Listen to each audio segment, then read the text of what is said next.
আসসালামু আলাইকুম। প্রাথমিক গণিত চতুর্থ শ্রেণীর চ্যাপ্টার ৬-এর আজকে আমরা তৃতীয় পর্ব শুরু করতে যাচ্ছি। আজকের আলোচ্য বিষয় মৌলিক সংখ্যা। প্রথম পর্বে আমরা গুণিতক নিয়ে আলোচনা করেছিলাম। দ্বিতীয় পর্বে আলোচনা করেছিলাম গুণনীয়ক। আজকে এর একটা কম্বিনেশন হচ্ছে মৌলিক সংখ্যা এবং আগামী ভবিষ্যতের সবচেয়ে গুরুত্বপূর্ণ টপিকস হচ্ছে মৌলিক সংখ্যা বা ইংরেজিতে আমরা বলি প্রাইম নাম্বার। কোন সংখ্যাগুলো মৌলিক এই আলোচনা করার আগে কিছু কাজ আমরা করি আগে। প্রথম কাজ, এখানে লেখা আছে 2 এর গুণনীয়ক। 2 এর গুণনীয়ক মানে কি? 2 কে আমরা ভাগ করতে পারবো 1 দ্বারা, 2 কে আমরা ভাগ করতে পারবো 2 দ্বারা, তাই তো? তার মানে 1 আর 2 গোল দাগ দেওয়া আছে। 3 এর গুণনীয়ক হচ্ছে 1 এবং 3। 4 এর গুণনীয়ক হচ্ছে 1 2 4, 2 3 4 করাই আছে। 5 এর গুণনীয়ক কি? 5 এর গুণনীয়ক হচ্ছে 1, কারণ 5 কে আমরা 1 দ্বারা ভাগ করতে পাবো, 5 পাবো। আবার 5 কে 5 দ্বারা ভাগ করলে 1 পাবো। সোজা কথা হচ্ছে 5 কে আমরা লিখতে পারি 1 গুণ 5। তাহলে 5 এ মার্ক আউট করলাম। এরপরে হচ্ছে 6 এর গুণনীয়ক কি? আমরা জানি যে গুণনীয়ক বলতে বোঝাচ্ছে একটা সংখ্যাকে কতগুলো সংখ্যা দ্বারা ভাগ করা যায়। 6 কে আমরা কি লিখতে পারি? 1 গুণ 6 লিখতে পারি, 2 গুণ 3 লিখতে পারি।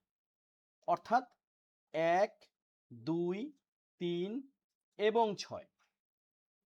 7 এর ক্ষেত্রে কি লিখতে পারি? 1 এবং 7, আর কোনোটা দ্বারা সম্ভব না। 8 কে কি করতে পারি? 8 কে আমরা লিখতে পারি 1 গুণ 8, 2 গুণ 4, রাইট? আর কিছু হয় না। অর্থাৎ 1 2 4 এবং 8। 9 এর ক্ষেত্রে কি করতে পারি? এই হচ্ছে 9, আমরা লিখতে পারি 1 গুণ 9 অথবা 3 গুণ 3। তার মানে 1 3 9, 1 3 এবং 9। 10 এর ক্ষেত্রে কি করতে পারি? 10 কে আমরা লিখতে পারি 1 গুণ 10, 2 গুণ 5, অর্থাৎ 1 2 5 10, 1 2 5 10। আসলে কেন এগুলো করতেছি? এখন পর্যন্ত মৌলিক সংখ্যার ম্যাটার আসে নাই, তবে আসবে।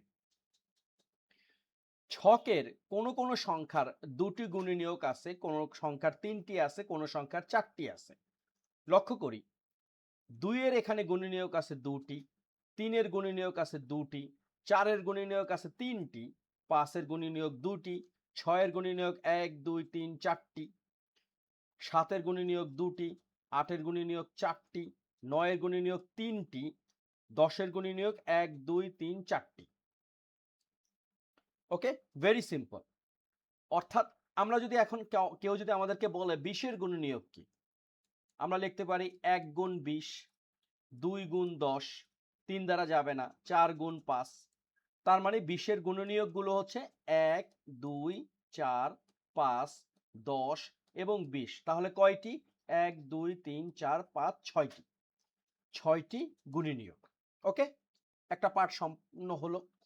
এখন ছকে 2 3 5 এবং 7 এই তিনটা চারটা সংখ্যাকে যদি আমরা খেয়াল করি, 2 এখানে গুণনীয়ক কয়টা? 2টা। 3 গুণনীয়ক কয়টা? 2টা। 5 গুণনীয়ক কয়টা? 2টা। এবং 7 এর গুণনীয়ক 2টা, তাই তো? 2 3 5 ও 7 সংখ্যাগুলোর 1 এবং ওই সংখ্যা ব্যতীত আর কোনো গুণনীয়ক নেই। এই সংখ্যাগুলোকে বলা হয় মৌলিক সংখ্যা।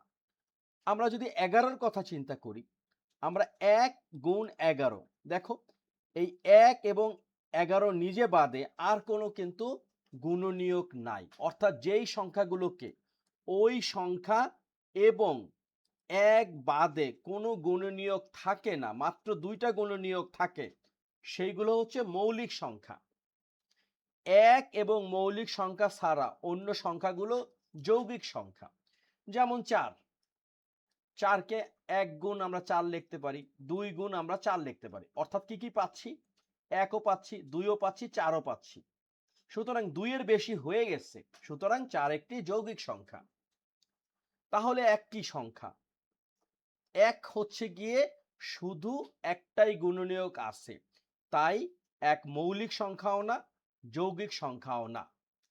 ছকের ভিতরে 4, 6, 8, 9, 10 এগুলো হচ্ছে সব যৌগিক সংখ্যা, কারণ তাদের গুণনীয়ক সংখ্যা 2 এর বেশি, রাইট? 2টার বেশি থাকা মানে হচ্ছে সেটা যৌগিক সংখ্যা।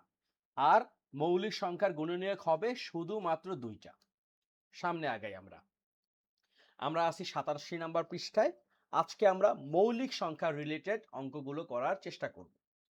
এখন আমাদেরকে বলছে 100 পর্যন্ত মৌলিক সংখ্যা নির্ণয়ের খেলা খেলি। প্রথমে আমাদেরকে 1কে বাদ দিতে হবে, কারণ 1 তো মৌলিক সংখ্যা না। এরপরে 2 এর উপরে গোল দাগ দিই, কারণ 2 এর চেয়ে বড় 2 এর গুণিতকগুলোকে বাদ দিই। এখন 2 এর গুণিতক মানে কি? গুণিতক অর্থাৎ 2 1 2, এই 2কে আমরা গোল দিলাম। এখন 2 এর থেকে বড় গুণিতক কি আছে? 2 গুণ 2 অর্থাৎ 4, 2 গুণ 3 অর্থাৎ 6। এই টাইপের যতগুলো আছে সবগুলোকে বাদ দিব। প্রথমে আমরা 2 এর কাজটা শেষ করি। প্রথমে 1 বাদ, 2 এ গোল দিলাম। এরপরে 2 এর গুণিতক 2 দোকানে 4, এইটাগুলোকে আমরা বাদ দিব, তাই না? এখানে বলছে কি যে 2 এর উপরে গোল দাগ দিই, 2 এর চেয়ে বড় 2, 2 এর চেয়ে বড় 2 এর গুণিতকগুলোকে বাদ দিই, অর্থাৎ আমরা ক্রস দিয়ে দিব। 2 এর থেকে বড় 2 এর গুণিতক হচ্ছে 4, বাদ 6, 8, 10, 12, 14, 16, 18, 20, 22, 24, 26, 28, 30, 32, 34, 36, 38, 40 সব 2 দ্বারা ভাগ যাবে, বা 2 এর গুণিতক 42, 44, 46, 48, 50, মানে যতগুলো জোড় সংখ্যা আছে সব আমরা এক সিরিয়ালে বাদ দিয়ে দিচ্ছি, তাই না? সব বাদ দিয়ে দিলাম। 72, 74, 76, 78, 80, 82, 84, 86, 88, 90, 92, 94, 96, 98, 100 বাদ গেল। এরপরে বলছি কি 3 এর উপরে গোল দাগ দেই, দিলাম আমরা 3 এর উপরে গোল দাগ। এখন 3 এর চেয়ে বড় 3 এর গুণিতকগুলোকে বাদ দিই, 3 এর চেয়ে বড় 3 এর গুণিতকগুলো বাদ দিই। এখন আমরা 3 এর থেকে বড় মানে 3 1 3, 3 দোকানে 6 অলরেডি বাদ, 3 3 9 বাদ, 3 4 12 অলরেডি বাদ, 3 5 15 বাদ, 3 6 18 অলরেডি বাদ, তারপরে 3 7 21 এই যে বাদ দিলাম, তারপরে হচ্ছে 3 9 3 8 24 অলরেডি বাদ, 3 9 27 এই যে বাদ দিলাম, তারপর 3 10 30 অলরেডি বাদ, 31 বাদ, তারপরে 3 ঘর পর পর যদি গুনি 1 2 3 বাদ, 1 2 3 বাদ, 39 বাদ, 1 2 3 42 বাদ, 1 2 3 45 বাদ, তারপর 1 2 3 48 অলরেডি বাদ, 1 2 3 51 বাদ, 1 2 3 54 বাদ, 1 2 3 57 বাদ, 60 অলরেডি বাদ হয়ে গেছে। এরপরে 63 বাদ, 66 বাদ, 69 বাদ, 71 72 অলরেডি বাদ, তারপরে 73 74 75 বাদ। এগুলো সব 3 এর গুণিতক আমরা বাদ দিতেছি। 1 2 3 78 বাদ, 1 2 3 81 বাদ, 1 2 3 84 অলরেডি বাদ, 1 2 3 87 বাদ, এরপরে 1 2 3 90 বাদ, 1 2 3 93 বাদ, 96 বাদ, 99 বাদ। ওকে, অনেকখানি জিনিস আমরা বাদ দিয়ে ফেলছি। এখন আমরা যে কাজটা করব, এই যে 5 এর উপরে গোল দাগ দিলাম, 7 এর উপরে গোল দাগ দিলাম। এখন 5 এর যে গুণিতক যেগুলো আছে সেইগুলোকে আমরা বাদ দিই। 5 এর গুণিতক কি? কোন সংখ্যার শেষে 0 বা যদি 5 থাকে তাহলে সেটাকে আমরা বাদ দিতে পারবো। অর্থাৎ আমরা কি করতে পারি? এই যে 25 35 55 65, তারপরে হচ্ছে 85 95, এইগুলো সব বাদ। এখন আমরা কি করব? এখন আমরা দেখব 7 এর গুণিতক।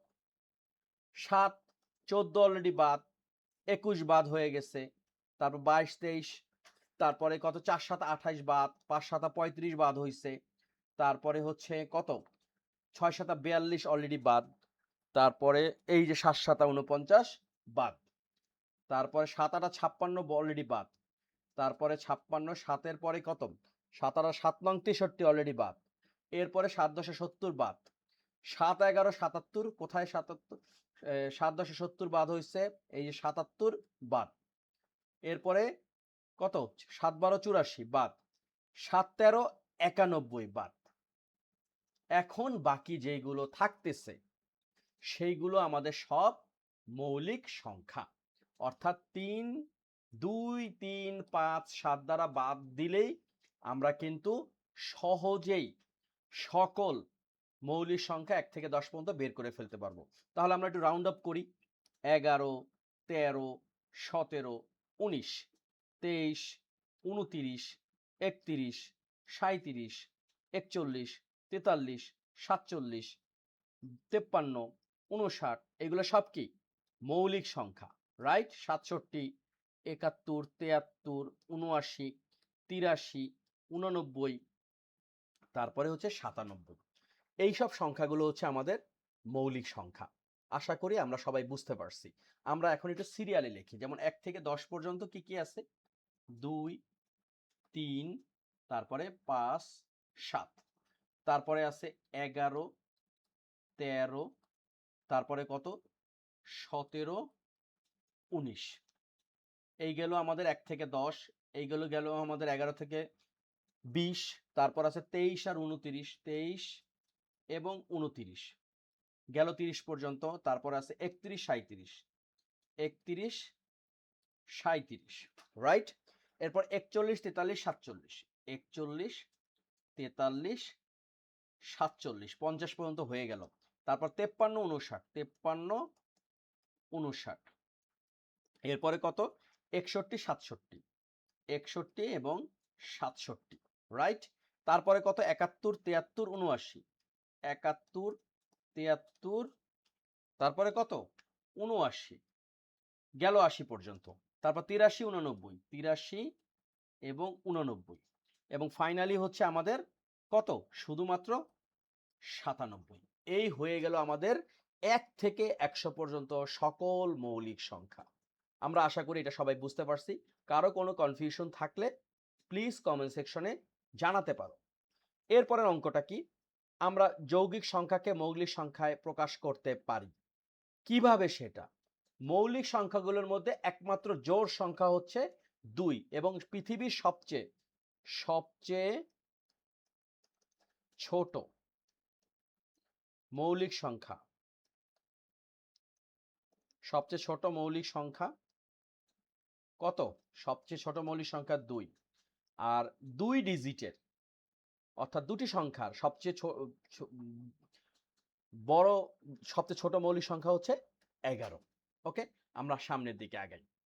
আমরা যৌগিক সংখ্যাকে গুণনীয়ক হিসাবে মৌলিক সংখ্যায় প্রকাশ করতে পারি, যাদের মৌলিক গুণনীয়ক বলা হয়। বিষয়টা আসলে কি? এখানে লেখা আছে 10। দেখো 10কে যদি আমরা সবচেয়ে ছোট মৌলিক সংখ্যা 2 দ্বারা ভাগ করি তাহলে কত পাবো? 5 পাবো। তাহলে কি হলো 2 গুণ 5। আবার 12কে আমরা কি করতে পারি? 2 দ্বারা ভাগ করলে 6 পাবো। 6কে কিন্তু আমরা এখনো ভাগ করতে পারবো, অর্থাৎ 2 দ্বারা করলে 3 পাবো। তাহলে কি দাঁড়ালো? 2 গুণ 2 গুণ 3, এই যে 2 গুণ 2 গুণ 3। 20কে কি করতে পারি? এই যে 20 2 দ্বারা ভাগ করলে 10 পাবো, আবার 2 দ্বারা ভাগ করলে পাবো 5, অর্থাৎ 2 গুণ 2 গুণ 5। আমরা এখন যদি 30কে করতে চাই, সাপোজ 2 দ্বারা ভাগ করলে পাবো 15, 15কে তার 2 দ্বারা ভাগ করতে পারবো না, 3 দ্বারা পারবো, 3 5 15। তাহলে 30কে আমরা কিভাবে লিখতে পারি? মৌলিক গুণনীয়ক 2 গুণ 3 গুণ 5। খুব সহজেই হয়ে গেল। এখন আমরা খালিঘর পূরণ করি। খালিঘরে মৌলিক সংখ্যা বসাই। বিষয়টা কেমন? 9কে আমরা কি লিখতে পারি? 9কে আমরা লিখতে পারি 1 গুণ 9, আবার লিখতে পারি 3 গুণ 3। আমাদের বলছে মৌলিক সংখ্যা বসাতে হবে, সুতরাং 1ও মৌলিক সংখ্যা না, 9ও মৌলিক সংখ্যা না, আমরা নিতে পারবো শুধুমাত্র 3 আর 3। 2 নম্বরে বলছে 30। 30এরটা অলরেডি আমরা বের করছি। কি আছে? 2 গুণ 3 গুণ 5।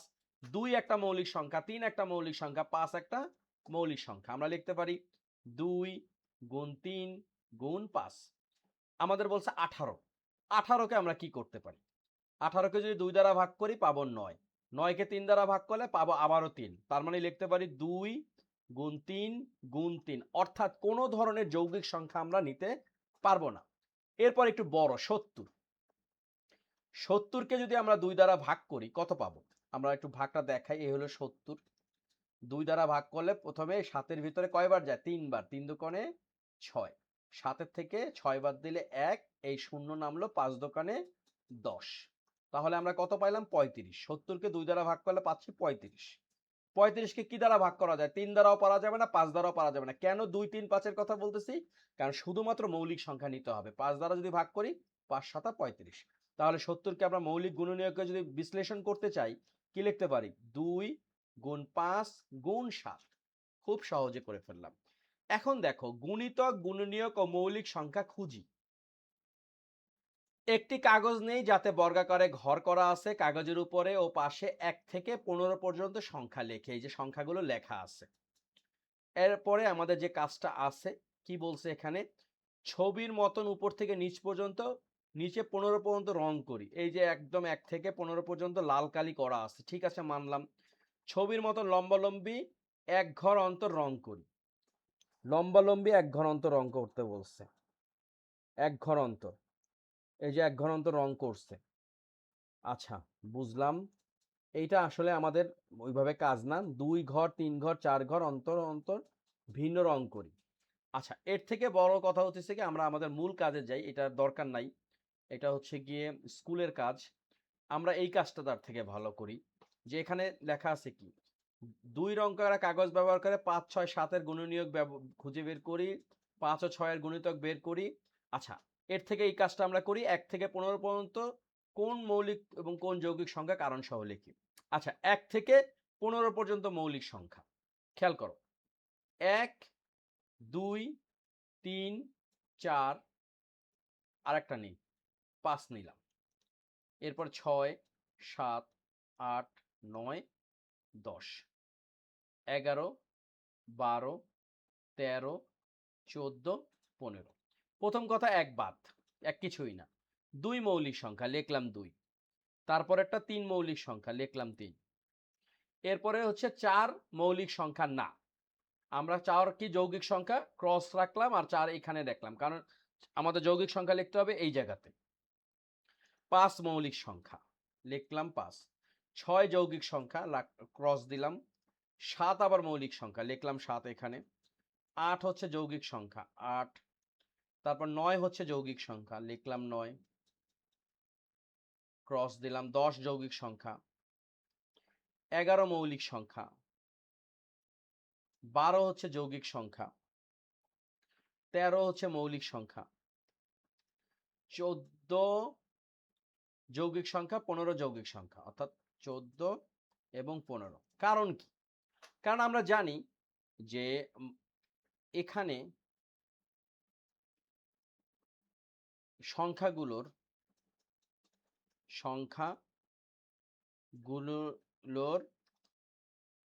গুণনীয়ক মাত্র 2টি, 1 এবং ওই সংখ্যা। আর যৌগিক কেন? যৌগিক হচ্ছে গিয়ে যে কারণ সংখ্যাগুলোর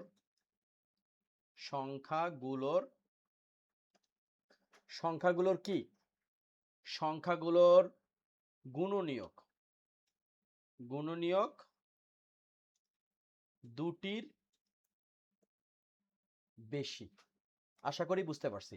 আচ্ছা একটা বিষয় বলে রাখি, এই কাজটা করলাম না, এই রঙের কাজটা করলাম না, এটাকে আমি স্কিপ করে গেলাম। তবে যদি কারো মনে হয় 89 পৃষ্ঠার কাজটা করতে হবে তাহলে আমি আলাদা একটা ভিডিও করতে পারি, কারণ এই ভিডিওর মধ্যে এটা সময় নষ্ট হবে। এখানে 3 নাম্বার প্রশ্নে কি বলছে? মৌলিক গুণনীয়ক খুঁজি। 30-কে আমরা কি লিখতে পারি? 2 গুণ 5। 2 একটা মৌলিক সংখ্যা, ঠিক আছে, বক্সের ভিতরে মৌলিক হবে, কিন্তু 15 কিন্তু যৌগিক সংখ্যা। 15-কে আমরা কি লিখতে পারি আবার? 3 গুণ 5। এই যে আমাদের মৌলিক হয়ে গেল কি কি? 2 3 5, অর্থাৎ যেগুলো বক্সের ভিতরে আছে। এখানে এই বিষয়টাই লেখা আছে। 30 সমান হচ্ছে 2 গুণ 15। একটি গুণনীয়ক হচ্ছে মৌলিক, যেটা হলো 2। একটি গুণনীয়ক হচ্ছে যৌগিক, সেটা হচ্ছে 15। কিন্তু যখনই আমরা লিখবো 2 গুণ 3 গুণ 5, এখানে সবগুলোই কিন্তু মৌলিক সংখ্যা। এভাবে বিশ্লেষণকে মৌলিক উৎপাদকে বিশ্লেষণ বলে। ওকে, আশা করি বুঝতে পারছি। এরপরে আমাদের কাজটা কি? আমরা আরো সামনে আগাই।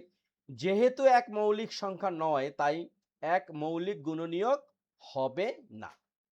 মৌলিক গুণনীয়ক অবশ্যই মৌলিক সংখ্যা হতে হবে। এখন আমরা কিছু কাজ করি, যেমন 12। 12কে আমরা কি করতে পারি? আমরা যদি এইভাবে কাজটা করি, 12কে যদি প্রথমে 2 দ্বারা ভাগ করতে পারি পাবো 6। অর্থাৎ এখানে হলো 2 আর 6 হলো যৌগিক। আবার 6কে যদি 2 দ্বারা ভাগ করি পাবো হচ্ছে 3। তার মানে 6 এখানে হবে 2, এই হলো 3। তাহলে মৌলিক বিশ্লেষণ যদি করতে চাই, 2 গুণ 2 গুণ 3, অর্থাৎ 2 দোকানে 4, 3 চারা 12 হয়ে গেল। 18কে আমরা কি করতে পারি? প্রথমে 2 দ্বারা ভাগ করলাম, পাইলাম হচ্ছে 9। তার মানে এই 2 বক্সের ভিতরে হলো মৌলিক সংখ্যা, 9 হলো যৌগিক সংখ্যা। 9কে আবার 3 দ্বারা ভাগ করলাম, তার মানে 3 3 9, এখানে 3 হলো, এখানে 3 হলো। তাহলে কি লিখতে পারি? 2 গুণ 3 গুণ 3। খুব সহজে করে ফেললাম। এখন আমাদেরকে বলছে 14 ও 25কে মৌলিক গুণনীয়কে বিশ্লেষণ করো। আমরা এখানে করি। এই হলো আমাদের 14, যেহেতু গোল দাগ তার মানে যৌগিক। তারপরে আমরা বক্স নিলাম, বক্সে কি দিলাম? দিলাম হচ্ছে 2 মৌলিক সংখ্যা। আবার আর একটা বক্সে দিলাম হচ্ছে 7। এই আমাদের মৌলিক গুণনীয়কে বিশ্লেষণ হয়ে গেল। তার মানে কি? 14কে আমরা লিখতে পারি 2 গুণ 7। এরপর বলছে 25। 25কে গোলে রাখলাম, কারণ 25 একটা যৌগিক সংখ্যা। আর মৌলিকের মধ্যে রাখতে হবে কি? বক্সের ভিতরে। বক্সের ভিতরে যদি রাখি তাহলে 5 গুণ 5, কারণ 25কে আমরা 5 গুণ 5 লিখলে 25 পাবো। ওইদিকে 5 এবং 5 মানে 5 হচ্ছে কিন্তু আবার মৌলিক সংখ্যা। আমাদের কাজ হয়ে গেল। এরপরের অঙ্ক হচ্ছে 2, 5 ও 10 দিয়ে বিভাজ্য, যেটা আমরা আগামী পর্বে করব। আগামী পর্ব হচ্ছে আমাদের বিভাজ্যতা। বিভাজ্যতা। ওকে? আগামী পর্বের আমন্ত্রণ জানিয়ে বিদায় নিচ্ছি। সবাই তোমরা ভালো থাকো, সুস্থ থাকো। আল্লাহ হাফেজ। আমার চ্যানেলের নাম হচ্ছে সাদ এক্স। প্লিজ চ্যানেলটিকে সাবস্ক্রাইব করবে এবং ওপিনিয়ন শেয়ার করবে। অভিভাবকগণদেরকে বলছি, প্লিজ আমার চ্যানেলটি দেখুন। কোনো ধরনের সমস্যা থাকলে আমার সাথে আলোচনা করুন। আমি চাই বাচ্চারা ছোটবেলা থেকেই হাতে কলমে বড় হোক, কারণ মৌলিক সংখ্যা, যৌগিক সংখ্যা, বিভাজ্যতা, গুণনীয়ক, গুণিতক এইগুলো ভবিষ্যতে প্রতিটা শ্রেণীতেই থাকবে। আপনারা যদি আপনার বাচ্চাদেরকে এখন থেকে এই বিষয়টাকে ভালো মতন জ্ঞান দেন, তাহলে ভবিষ্যতে এরা খুব সহজেই মজা করে অঙ্ক করতে পারবে। তো আজকে এই পর্যন্তই। সবাই ভালো থাকবেন, সুস্থ থাকবেন। আল্লাহ হাফেজ।